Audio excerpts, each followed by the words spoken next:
ለብከኔ ርቋል እንደ ሰማይ ከነበረው አንሶ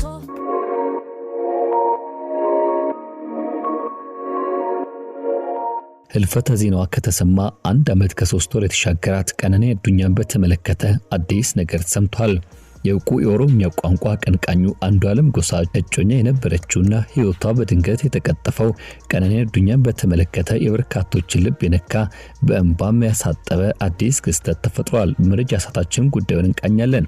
በሌላ በኩል ደግሞ ከእርሷ ሞት ጋር በተገናኘ ተጠርጥሮ በእስር ላይ የነበረውና ከ1 ዓመት በፊት ከእስር የተፈታው አንዱዓለም ጎሳን በተመለከተ አዲስ መረጃ ደርሶናል። ከእስር ከወጣ ጊዜ አንስቶ ከእጮኛው ቀነኒ አዱኛ ቤተሰቦች ጋር የነበረውን ቅራኔ በሽምግልና ሂደት ለመፍታት ከፍተኛ ጥረት ሲያደርግ የነበረው ድምጻዊው የእርቅ ሂደቱ ሳይሳካ መቅረቱ አይዘነጋም። ከዚያ ማግስት ለበርካታ ጊዜያት ድምጹ ጠፍቶ የነበረው አንዱዓለም ጎሳ ዛሬ በአዲስ ነገር መከሰቱን ተከትሎ በርካቶች በጉዳዩ ዙሪያ ሐሳባቸውን እንዲያነሱ አስገድዷል። በዝርዝር እንቃኛለን። በሌላኛው መረጃችን ደግሞ በማህበራዊ ሚዲያ በተለይም በቲክቶክ መንደር ከፍተኛ መነጋገሪያ ሆኖ የሰነበተው ብዙሃኖችን ጉድ ያሰኘውና ያልተጠበቀው ሚስጥር ይፋ ሆኗል። ይህ ጉዳይ ከቲክቶከሩ አዶናይ ጋር የተገናኘ ስለመሆኑ ሰምተናል። ታዋቂው ቲክቶከር አዶናይ ከአርቲስት ዳንኤል አሸናፊ ወይም ደግሞ ዳኒ ጢሞ ጋር በተገናኘ የተሰማው ነገር በርካቶች ያልጠበቁት ሆኗል። የ10 ሚሊዮን ብር ድጋፍ አድርጓል ወይ ያስባለ ጉዳይ መጥቷል። ዘመናዊ መኪና ሸልሞታል። ይህ ሁሉ ወደ በስፋት የተሰራጨ ይገኛል። ይህ መሆኑን ተከትሎ አርቲስቱ እንዳይረዳ ምክንያት ሆኗል ተብሏል። ከዚህ ጀርባ ያለው ጉዳይ ምን ይሆን እንቃኘዋለን። ወደ ቤተሰቦቻችን ይህ ኢትዮ ግሎባል 360 ኒውስ ነው። ለቻናላችን አዲስ ከሆናችሁ ሰብስክራይብ፣ ቪዲዮን ከወደዳችሁት ላይክ፣ ሼር እንድታደርጉ እየጋበዝን ወደ ዝርዝሩ ገባን።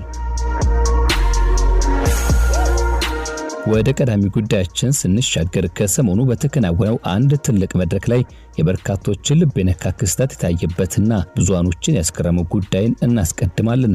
በኦሮምኛ ቋንቋ የሙዚቃ ስራዎቹ ከድምጻዊነት በተሻገረ መልኩ ለኦሮሞ ሕዝብ ትግል ትልቁ ሚና እንደተወጣ የሚነገርለት ተወዳጁ ድምጻዊ ሃጫሉ ሁንዴሳ ህይወቱ ያለፈበትን 6ኛ ሙት ዓመት መታሰቢያ መርሃ ግብርና በእርሱ ስም ለመታወሻነቱ በየዓመቱ የተዘጋጀ ዘንድሮ 5ኛ ላይ ደረሰው የሃጫሉ አዋርድ መርሃ ግብር በስካይላይት ሆቴል ከቀናት በፊት በተከናወነበት ወቅት በማለዳ ዕድሜ የተቀጠፈችው ሞዴልና የማስታወቂያ ባለሙያ እንዲሁም የማህበራዊ ሚዲያ ተጽዕኖ ፈጣሪዋ ቀነኒ አዱኛ የታወሰችበት ክስተት በመድረኩ የነበሩ ተሳታፊዎችና ታዳሚዎችን ልብ የነካ ሆኗል። በሃጫሉ ስም በተቋቋመውና ሃጫሉ ሁንዴሳ ፋውንዴሽን ተብሎ በተሰየመው የበጎ አድራጎት ተቋም አማካኝነት በሚዘጋጀው በዚሁ ዓመታዊ ሃጫሉ አዋርድ የጥበብ ዝግጅት ላይ በርካታ ጥበባዊ ስራዎች የቀረቡበት በርካታ የጥበብ ሰዎችና ባለሙያዎችም ደምቀው የተገኙበት መድረክ ቢሆንም የአንዲት ወጣት ተግባር ግን የብዙዎችን ልብ አሸንፏል።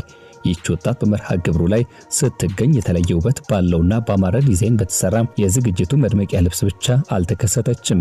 ከዚህ ይልቅ አምሮና ተሽቆጥቁጦ እላያ ላይ ባለው ልብስ ላይ ሁለቱን ተወዳጆች በማለዳ ዕድሜ የተቀጠፉትን አወሳች። በአንድ በኩል ሃጫሉ ሁንዴሳን ያስታወሰችበት፣ በሌላኛው የዚህ የልብስ ክፍል ላይ በጎንዮሽ በኩል ቀነኒ አዱኛን ያነሳችበት ሆኖ አለፈም። ታዲያ በሁለቱም በኩል ስማቸው የጻፈበት ልብስ ለብሳ መገኘቷን ተከትሎ ብዙዎች እያነሱና እንዲሁም እያወደሷት ምስጋናም የቸሯት ይገኛሉ። ያም ሆኖ ግን አሁንም ቢሆን የሚነሱ ጥያቄዎች አሉ። ከቀነኒ አዱኛ ሞት ባሻገር ተዳፍነው የቀሩና ተድበስብሰው የተሻገሩ ጉዳዮች ይፈቱ የሚለው የቀነኒ አዱኛ ቤተሰቦችና የበርካታ አድናቂዎቿ ድምጽ ዳግም እንዲሰማ ምክንያት ሆኗል።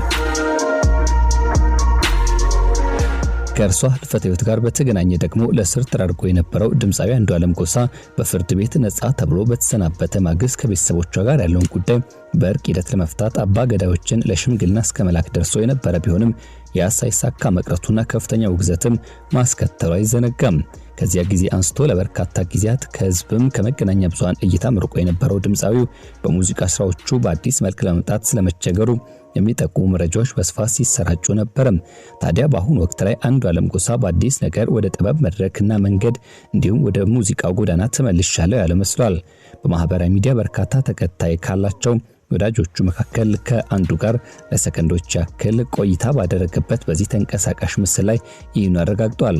በቅርብ ጊዜ ቆንጆ ነገር፣ አስደናቂ ነገር ከኛ ጠብቁ፣ በቅርብ ጊዜ በጣም በቅርቡ የሚል አጠር ያለ መልእክት በኦሮምኛ ቋንቋ ባስተላለፈበት ማስታወቂያ ላይ ብዙዎች አንዱዓለም በሙዚቃ ስራው ዳግም በመድረክ ልናየው ነው ቢሉም የወጣቷ እጮኛው ቀነኒ አዱኛ ሞት እንቆቅልሹ ሊፈታ ይገባል፣ ለዚህ ደግሞ ትክክለኛው ሰው እርሱና እርሱ ብቻ ናቸው የሚሉ ድምጾች እየተሰሙ ባሉበት በዚህ ወቅት ላይ ይህ መሆኑ ብዙዎችን አሁንም ቢሆን መንታ መንገድ ላይ አቁሟቸዋል። እናንተስ በዚህ ጉዳይ ምን ሐሳብ አስተያየት አላችሁ? በዚህ ወደ ሌላኛው መረጃችን ተሻገረን።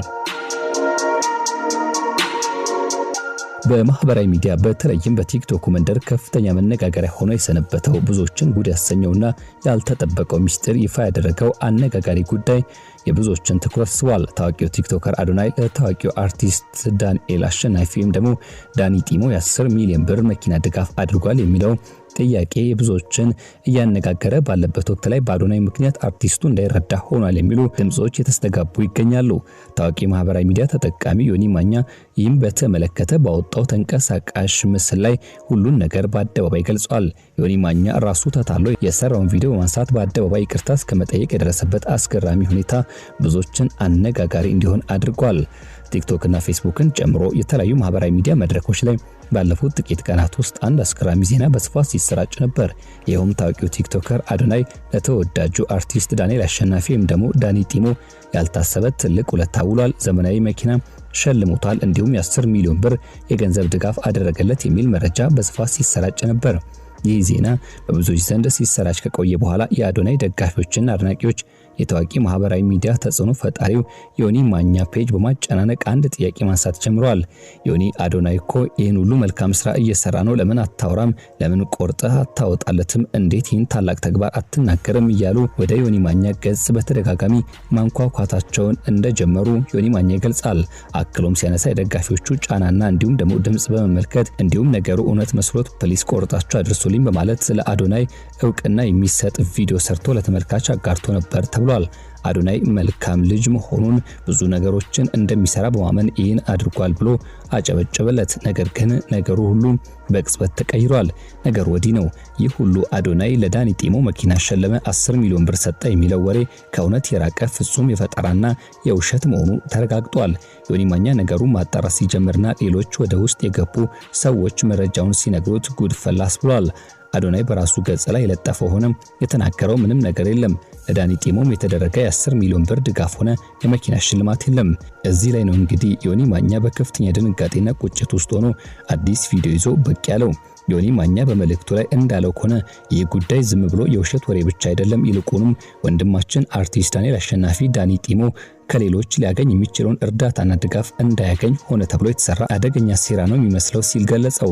በዚህ የተነሳ ዮኒ ማኛ በአደባባይ ይቅርታ ጠይቋል። እኔም እባካችሁ ተሳስቻለሁ፣ አንድን ሰው ልትወዱና ልታደንቁ ትችላላችሁ፣ ነገር ግን ያልሰራውን ነገር ሰርቷል ብላችሁ ያዙ ይልቀቁኝ ማለት ማጨብጨብ ትክክል አይደለም፣ ውሸትም ነው በማለት የአዶናይ አድናቂዎችን ዮኒ ማኛ ገሰጽ አድርጎ አልፏል። አክሎም እንደኔ አይነት ስተት እንዳትሳሳቱ የቲክቶክን ወሬ ብቻ ይዞ ከመሮጥ ነገሮችን አጣርቶ ማመን ይጠቅማል ሲል መክሯል ዮኒ ማኛ። በመጨረሻ መልእክቱ ለአዶናይ አንድ ትልቅ መልእክትን አስተላልፏል። አዶናይ መልካምና ጥሩ ልጅ ነው። ይህ ሐሰት ወሬ ደግሞ የሱንም ስም ሊያበላሽ ይችላል። ስለዚህ አዶናይ ከቻልክ ይህን አጋጣሚ ተጠቅመ ባንተ ስም ምክንያት ዳኒ ጢሞ ሊያገኝ የነበረውን ድጋፍ ስላጣ አርቲስቱን አግኝተ ባዶ የገቡትን ነገሮች እንድታስተካክል እንዲሁም እውነተኛ ድጋፍ እንድታደርግ ሲል ጥሪ ማቅረቡ በርካቶችን እያነጋገረ ይገኛል። ቤተሰቦቻችን ይህ የኢትዮ ግሎባል 360 ኒውስ ነው። እኛም ለሳቱ ያዝናቸው መረጃዎችን ይመስሉ ነበሩ። ለቻናላችን አዲስ ከሆናችሁ ሰብስክራይብ፣ ቪዲዮን ከወደዳችሁት ላይክ፣ ሼር እንድታደርጉ የጋበዝን። የዛሬን በዚህ ቋጨን። በያላችሁበት ጥሩ መልካም ጊዜ ተመኘን።